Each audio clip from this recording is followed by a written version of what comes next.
The scene is a professional disaster unfolding in slow motion.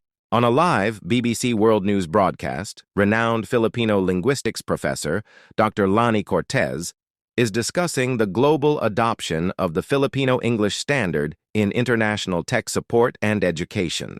Her English is impeccable, grammatically flawless, articulate, and delivered with the clear, measured cadence that defines the gold standard. The anchor, a familiar face named Jeremy Vance, is conducting the interview from London. Vance, who speaks with a thick, rapid, almost mumbled regional English accent, is clearly perplexed by the conversation. He cannot grasp that his own native dialect is the source of the global confusion the Filipino standard is solving. Vance attempts to be clever and, in doing so, reveals his deep-seated prejudice. After Dr. Cortez explains how Filipino articulation prioritizes consonant sounds and pure vowels to eliminate ambiguity, Vance decides to mock it. He interrupts with a condescending smile. "Dr. Cortez, I appreciate the enthusiasm, but we have to be honest.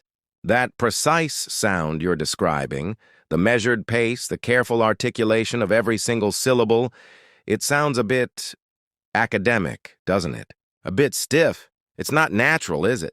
Not like a native speaker. It sounds like you're reading from a grammar textbook, not having a conversation."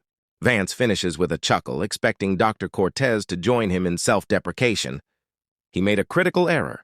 He attacked the very foundation of Filipino professional pride, their hard-won mastery and precision of the language. Dr. Cortez's expression hardens. She is not offended. She is intellectually offended by the ignorance.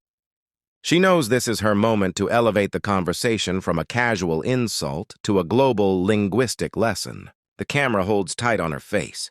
The silence that follows is deafening. She prepares her counterattack, which will expose the weakness of the so-called native standard. Dr. Cortez smiles, a sharp academic smile that carries no warmth. "Mr. Vance, you raise an excellent point about the perceived stiffness of our articulation. But let's clarify what that stiffness actually is. It is not a lack of fluency, it is linguistic quality control. When you, as a native speaker, use contractions like gonna or wanna and shift your vowel sounds according to your regional dialect, you are engaging in linguistic shortcuts that confuse billions of non-native speakers globally. Your natural conversation is highly inefficient for international commerce, medicine, and engineering," she continues, driving the point home with forensic precision. "Our English, which you describe as academic, is designed for maximum universality and minimum ambiguity. The reason we articulate every syllable is so that a Korean engineer, a German manager, or an Indian programmer can understand the instructions perfectly. Your fast, regional, slang-ridden style is inefficient, exclusive, and increasingly recognized as the liability in global business. My job is not to sound natural like you. My job is to sound correct to the world. And in that, the Filipino standard is demonstrably superior." The anchor's face is a study in shock. He has been professionally dismantled. This moment of quiet, dignified defense of Filipino intellect is why this story needs to be told. If you're a true, full-blooded Filipino who carries the spirit of Puso in your chest, show your support and subscribe to this channel right now. Join us to celebrate the victory of Filipino intellect over casual Western prejudice. The camera switches back to Jeremy Vance, who is fumbling for a response, struggling with the unexpected reversal of power. He attempts to pivot by suggesting that the Filipino style lacks emotional tone. "But Dr. Cortez, language is about poetry, tone, and connection. Doesn't that overly technical precision take the soul out of the language?" Dr. Cortez expertly parries the attack. "Mr. Vance, the soul of our language is not in its slang, it is in its clarity and its puso. When a Filipino nurse communicates vital medical information to a patient, that clarity is compassion. When a Filipino project manager uses precise language to prevent a $100 million logistical error, that precision is professional devotion. We do not need slang to inject tone. Our tone is carried by the inherent respect and empathy we bring to the communication process. We blend the technical demands of the language with the human demands of communication." She then delivers the fatal blow concerning his own accent. "Furthermore, Mr. Vance, while you criticize our academic style, your own regional accent carries significant cultural baggage. It's often associated with politics, class, and bias.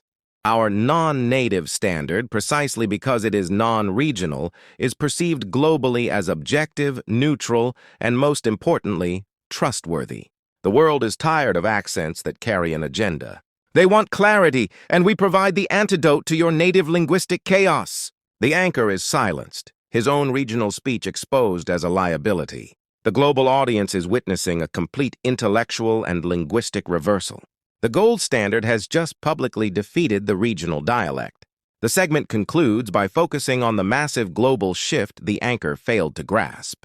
Dr. Cortez explains that the demand for the Filipino standard is now dictating the terms of engagement in critical fields. She cites the explosion of the BPO sector, noting that the Philippines leads not on cost, but on communication quality. She highlights how AI development teams prefer to train synthetic voices on the Filipino phonetic model because of its superior consistency and predictability compared to chaotic native dialects.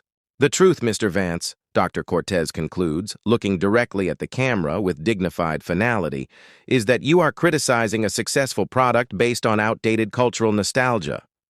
The professional world needed an English that was a reliable tool, not a cultural inheritance loaded with exceptions and slang. We perfected that tool. When native speakers like yourself stop relying on shortcuts and start prioritizing global comprehension, you will naturally begin to sound more like us. The Filipino English you mocked is not the sound of a country reading a textbook. It is the sound of the future of global competence. And that future is already here. The broadcast immediately cuts away from a flustered Vance, leaving the audience with the powerful reality of the Filipino intellectual victory. The mockery backfired completely, serving only to validate the superior professional standard of Filipino English.